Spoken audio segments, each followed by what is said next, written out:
하나님 아버지와 주 예수 그리스도로부터 오는 은혜와 평강이 이 자리에 계신 여러분들과 함께 하시기 바랍니다. 1969년 3월 7일부터 지금까지 라디오를 통하여 방송되고 있는 아주 장수 방송 프로그램이 있습니다. 일명 별밤지기라고 하는 아나운서가 별이 빛나는 밤에 방송하는 프로그램입니다.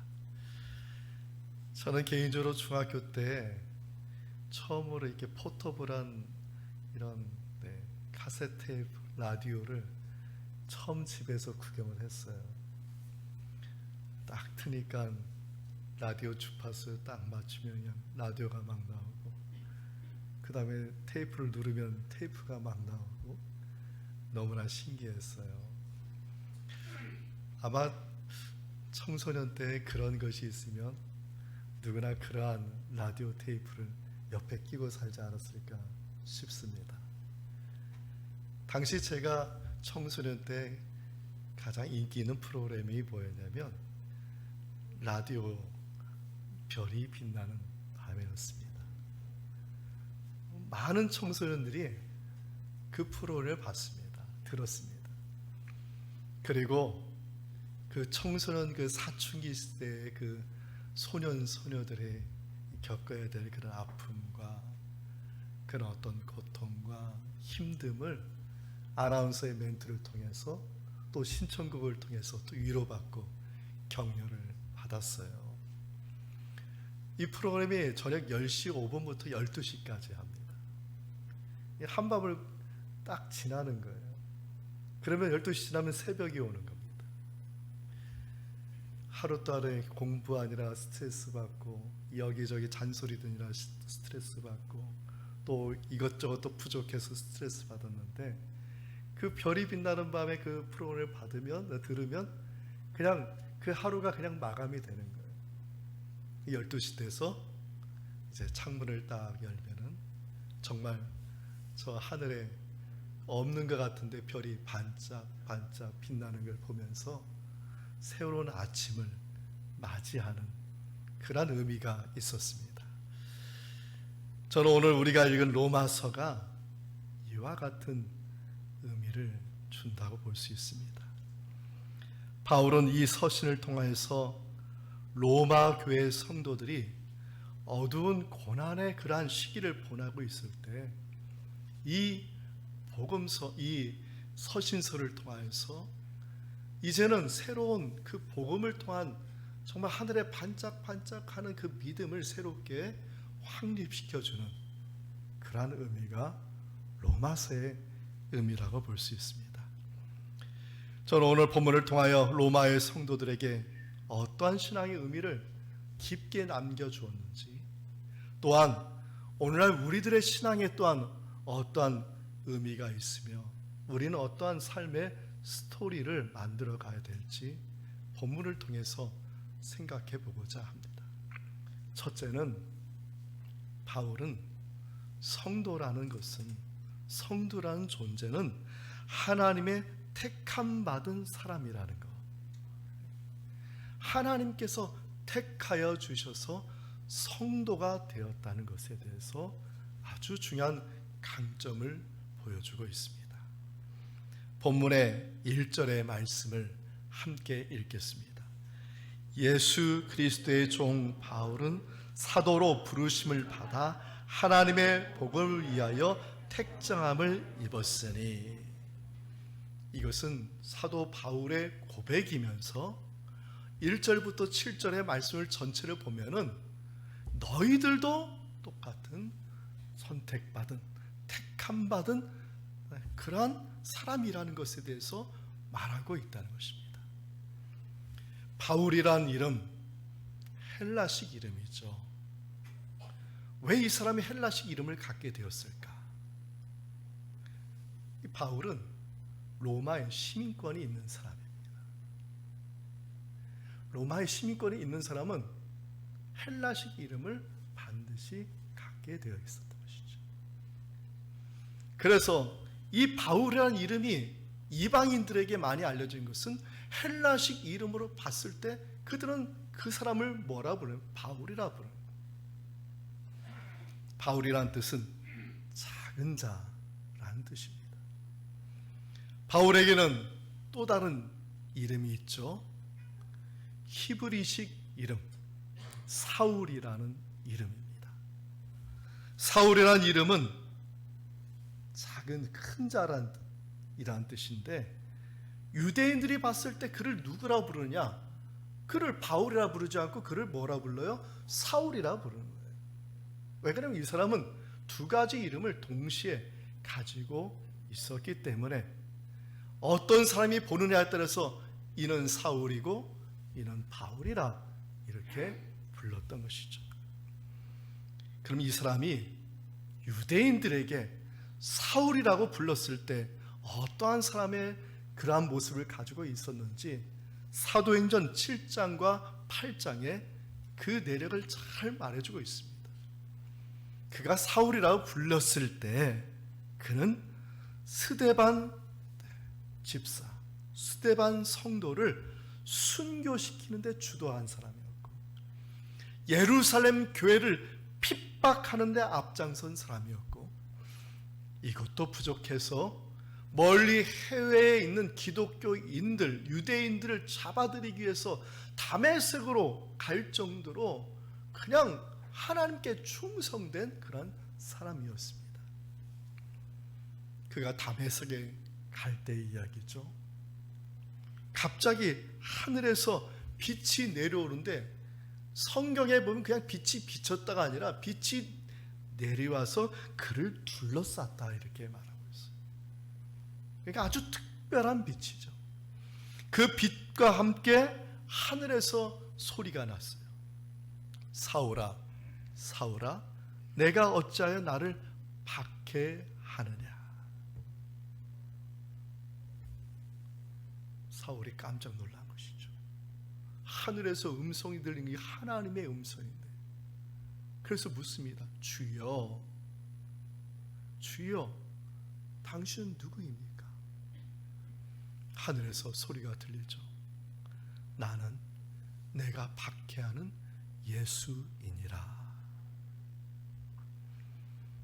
사울은 그냥 깜짝 놀라서 자리에 쓰러지고 앞이 보이지 않아가지고, 그래서 사람들이 이끌어가지고 그를 다메섹에 데려줬는데, 그가 사울 다음 뭐 했느냐?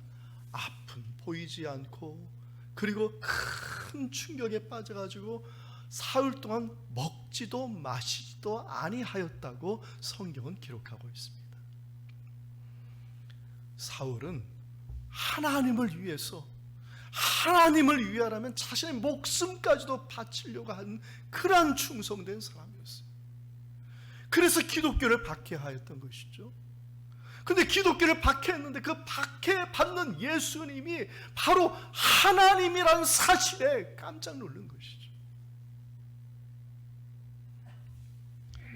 아마 인생의 가장 큰 절망감에 쌓였을 것입니다.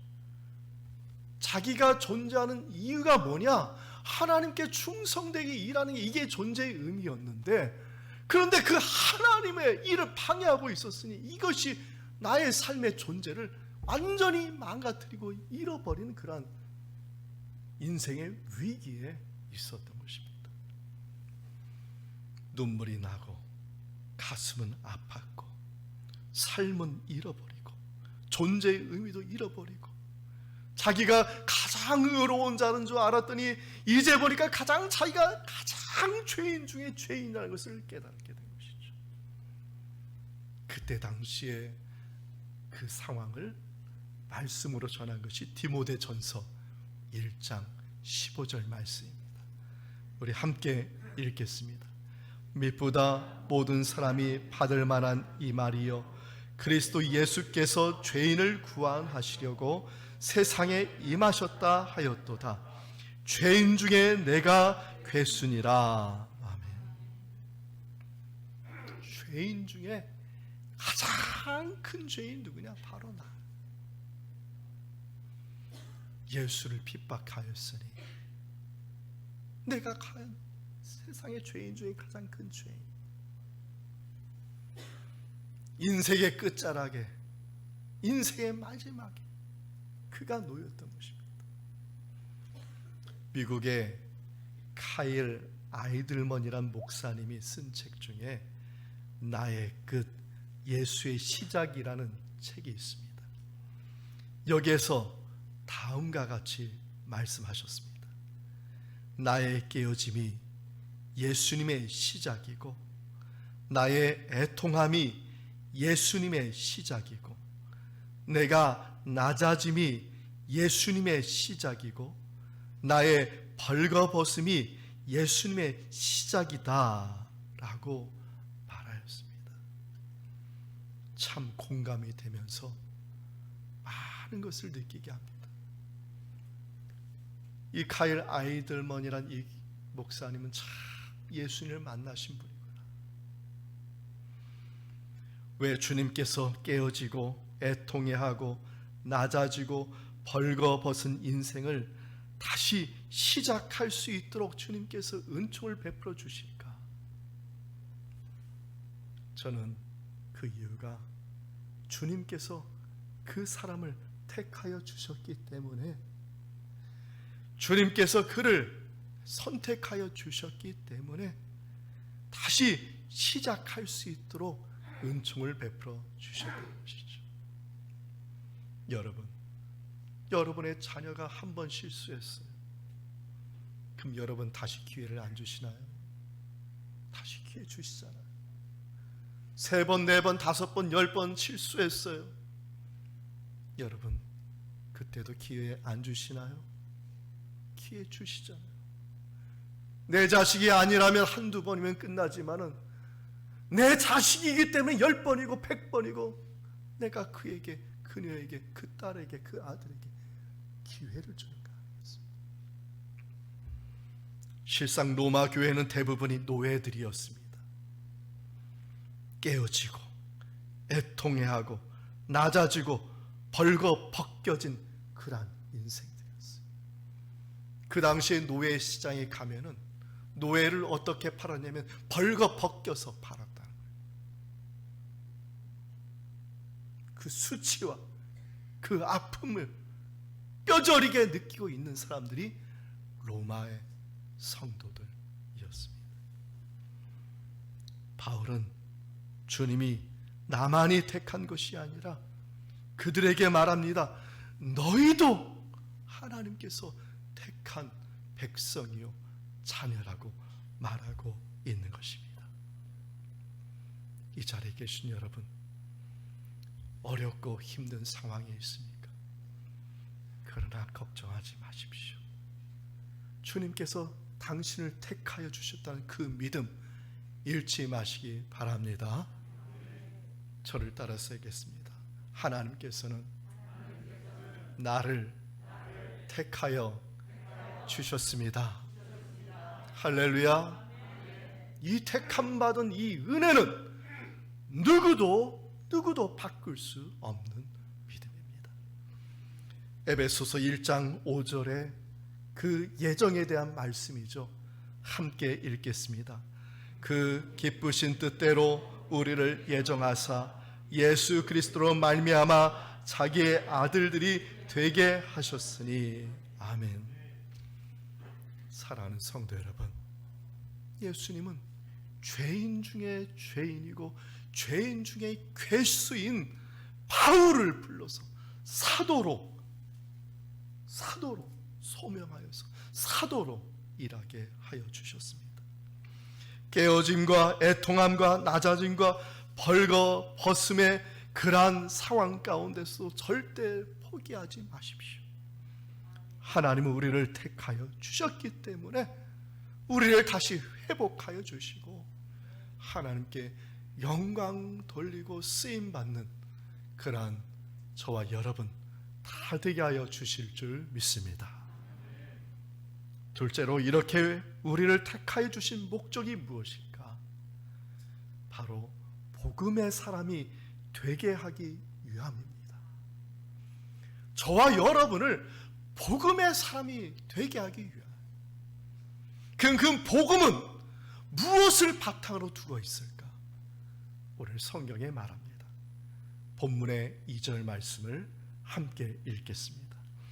이 복음은 하나님이 선지자들을 통하여 그의 아들에 관하여 성경에 미리 약속하신 것이라. 아멘.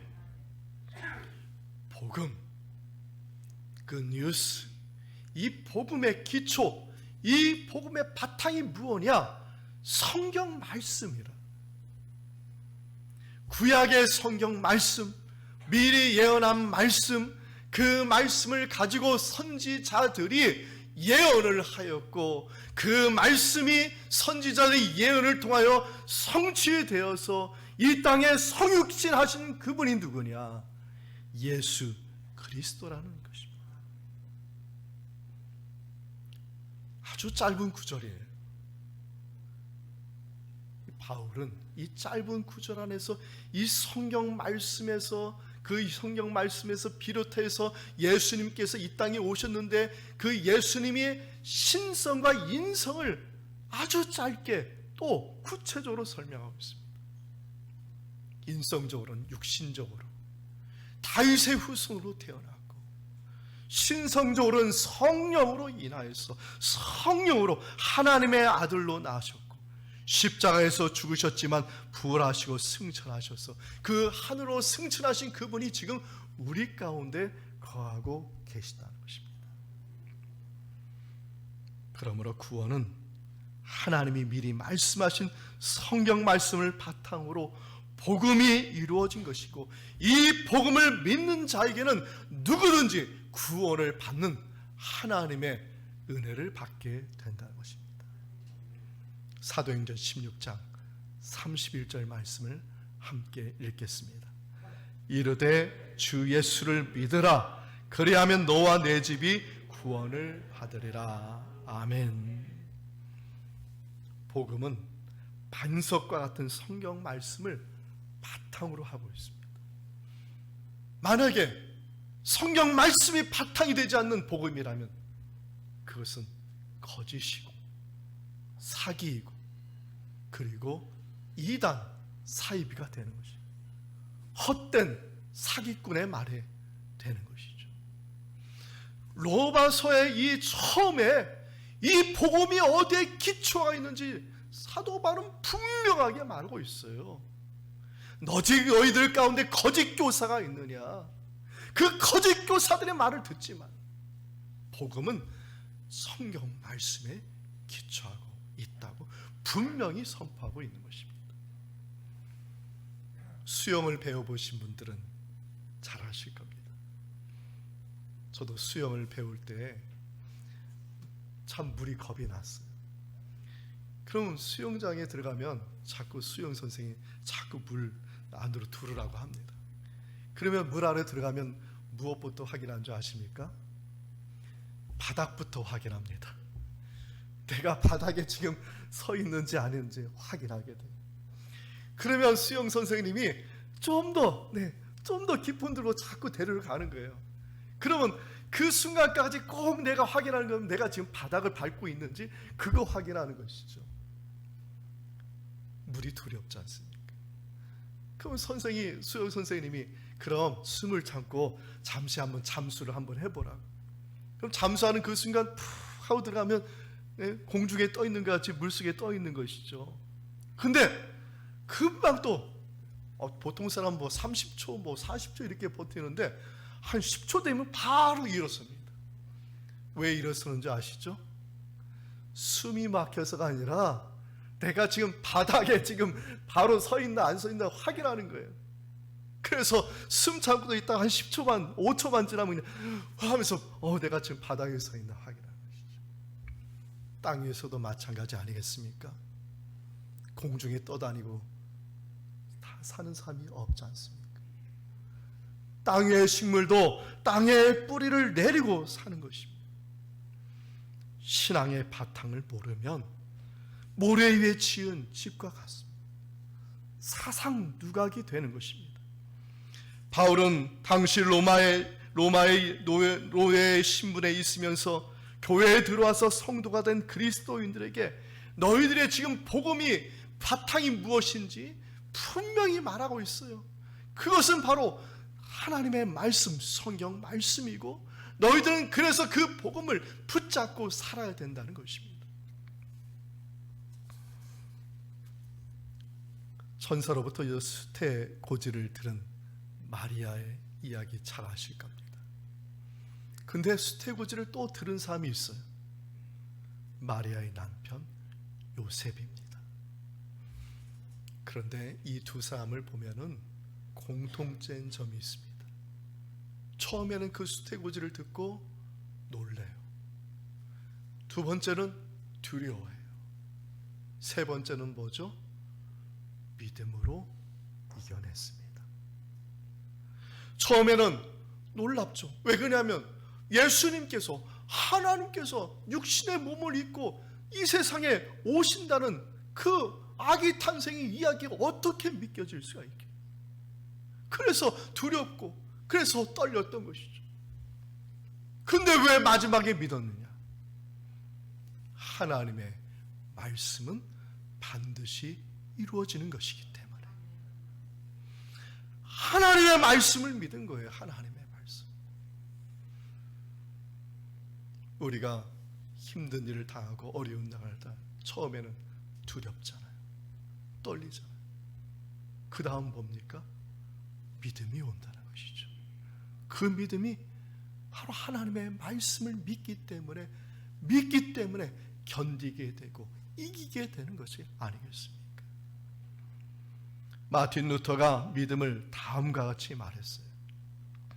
우리 함께 읽어보겠습니다. 믿음은 아무것도 보이지 않는 칠흑 같은 어둠 속에서도 내가 그리스도를 굳게 붙잡고 소유하고 있음을 확인하고 보고 인식하는 것이다. 아멘. 아무것도 보이지 않는 칠흑 같은 어둠 속에, 아무것도 보이지 않는 곳에 있지만 내가 예수 그리스도를 붙잡고 있으면 돼요. 그분은 말씀이시고 그 말씀은 반드시 이루어지게 되어 있기 때문에 내가 그분을 알고 가기만 하면 반드시 나를 주님께서 인도하여 주시고 복의 길로 인도하여 주시고 은총을 주신다는 것입니다.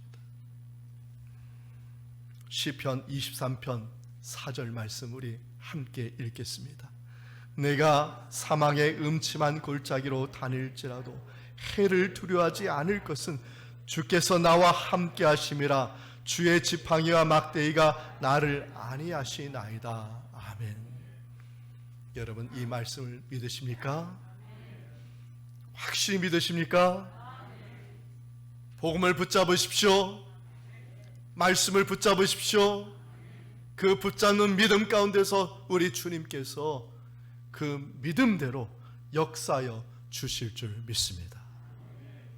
저를 따라서 해보겠습니다. 나는 말씀을 붙잡는 복음의 사람입니다. 할렐루야. 여러분 복음에 뿌리는 말씀을 확실히 붙잡고 있으면 복음 대신 예수님께서 어찌 우리를 거저 지나가시겠습니까? 내가 아픕니까? 나보다 더 아파하시는 분이 예수님이에요. 내가 고침받기를 더 원하시는 분이 예수님이에요. 내가 힘듭니까? 더 힘들어 하시는 분이 예수님. 나의 그 더 힘든 그 상황을 역사해 주셔서 새롭게 만들고 싶으신 분이 나보다 더 우리 주님께서 열망이 많으시고 그 정말 강한 그 마음을 갖고 계신다는 것을 깨달으시기 바랍니다. 그래서 구하면 되는 거예요. 구하라. 그리하면 받을 것이. 할렐루야. 여러분 모두가 믿음으로 구함을 받아서 정말 하나님께 영광 돌리는 우리 모두 다 되기를 바랍니다. 마지막으로 복음의 사람이 된다는 것은 주님의 것이 되는 것을 말합니다. 본문 6절의 말씀을 함께 읽겠습니다. 너희도 그들 중에서 예수 그리스도의 것으로 부르심을 받은 자니라. 아멘. 로마의 사회는 어떻게 운영됐냐면 노예를 통해서 운영이 되었습니다. 그래서 적어도 60% 이상의 시민들이 그 당시에 노예로 있었습니다. 여러분, 노예로 평생 살기를 원하는 사람은 없을 것입니다. 언젠가는 도망치거나 언젠가는 기회가 돼서 돈을 주고 벗어나거나 아니면은 누군가에 의해서 해방되기를 바라는 것이 노예입니다. 그런데 그 바울은 로마 교회 성도들에게 말합니다. 너희는 예수 그리스도의 것이다. 너희는 예수 그리스도의 것이다. 여태까지 속박받고 소유되고 남에게 치여 살고 깨어지고 벗겨지고 수치당하고 남에게 소유당한 노예들의 심정인데 또다시 누구의 소유가 된다는 것은 이것은 자유가 아니에요. 더 처참한 것이죠. 그런데 이 바울의 서신을 받은 로마의 교인들이 모두가 하나님께 감사하고 영광 돌렸다는 것이죠. 왜 그렇습니까? 주님의 것이 된다는 것은 무슨 뜻이냐? 주님께서 믿는 자의 산성이 되어주시고 방패가 되어주신다는 그런 의미가 있기 때문에 저 여러분 주님의 것인 줄 믿습니까? 그러면 우리 주님께서 산성이 되어주시고 방패가 되어주시고 들어가도 복을 받고 나와도 복을 받는 하나님의 은혜를 베풀어 주실 줄 믿습니다. 시편 144편 2절 말씀을 함께 읽겠습니다. 여호와는 나의 사랑이시요 나의 요새이시요 나의 산성이시요 나를 건지는 이시요 나의 방패이시니 내가 그에게 피하였고 그가 내 백성을 내게 복종하게 하셨나이다. 아멘. 저는 이 복음의 말씀, 이 은혜의 말씀, 저와 여러분을 향한 그 복음의 그 메시지를 매일같이 매주마다 들어야 하는 줄 믿습니다. 제가 청년 시절에 주일학교 교사를 할 때입니다.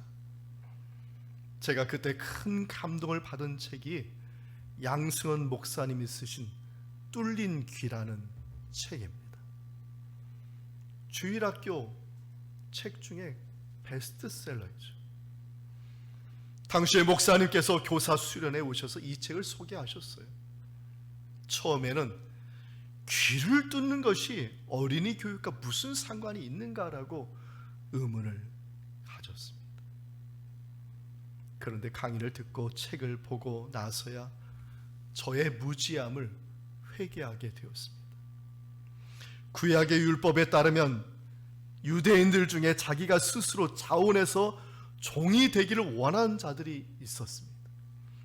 자원해서 종이 되기를 원하는 자에게는 특별한 의식을 가졌는데 종이 되고자 하는 그 사람의 귀를 가져다가 나무에 대고 주인이 못을 박아 버리는 거예요.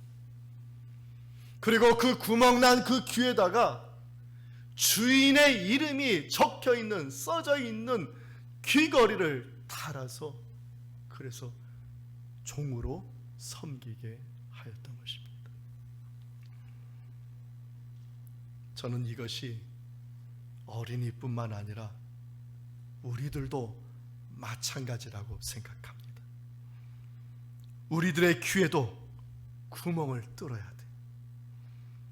그리고 주인의 이름이 새겨진 귀걸이를 달아야 합니다. 어떻게 달아야 할까요? 주님의 음성을 들어야 돼. 하나님의 말씀으로 구멍을 뚫어야 돼. 그 말씀을 들을 때 구멍을 뚫어야 돼. 그래서 그 귀에 걸려있는 주인의 음성, 예수님의 이름을 통하여서 주님의 그 음성만을 우리는 들어야 돼. 왜 귀걸이에다가 주인의 이름을 적는 줄 아시겠죠? 종은 주인의 음성만을 들어야 되는 것입니다. 하나님의 말씀은 매주마다 와서 들어야 되고요. 하나님의 말씀을 매일같이 들어야 돼요. 하나님의 말씀을 매일같이 읽어야 되고요, 나의 이 막힌 귀를 뚫어야 돼요. 왜 그렇습니까? 우리는 스스로 마귀 사탄의 시험에 올무에 빠졌어. 언제든지 죄를 짓고 언제든지 불순종해서 하나님의 뜻과 상관없는 삶을 언제든지 살 수 있기 때문입니다. 바로 그 말씀을 들을 때, 내 귀가 뚫렸을 때, 그 말씀이 뚫려졌을 때, 그 믿음을 가졌을 때, 그 말씀의 주인 되신 예수님께서 우리에게 오셔서 우리가 쓰러져 있는 그 상황을 다시 일으켜 세워주시고, 할렐루야, 우리가 엎어져 있는 그 상황, 정말 해결할 수 없는 그 상황을 다시 회복할 수 있도록 주님의 도우시는 역사가 믿음 가운데 저와 여러분에게 함께할 줄 믿습니다. 사랑하는 성도 여러분, 이제 우리에게도 예수님의 아기 탄생을 알리는 새벽별이 다가오고 있습니다. 매년마다 다가오고 있습니다. 왜 매년마다 이것을 해야 되냐고요? 저와 여러분의 막혀있는 귀를 뚫어야 되는 거예요. 예수님이 성육신하여서 이 땅에 오셨다는 그 사실을 다시 한번 내가 듣고 내가 인정하고 고백하고 내가 믿을 때 내 삶이 깨어진 그 삶 속에서 주님이 다가오셔서 나를 도와주시기 때문인 것이죠. 이 우주의 저 너머에는 지금 반짝반짝 빛나는 저와 여러분을 위해서 비춰주는 음총의 별이 빛나고 있습니다. 지금의 어두운의 이 상황을 보지 마시고 그 너머에서 우리를 향해서 은총의 별을 반짝반짝 비춰주시고 우리를 인도하시는 주님의 은혜를 바라보며 나아가는 저와 여러분 되기를 주님의 이름으로 축원드립니다. 이 말씀의 은총이 예수 그리스도 안에서 여러분의 마음과 생각을 지키시기 원합니다. 아멘.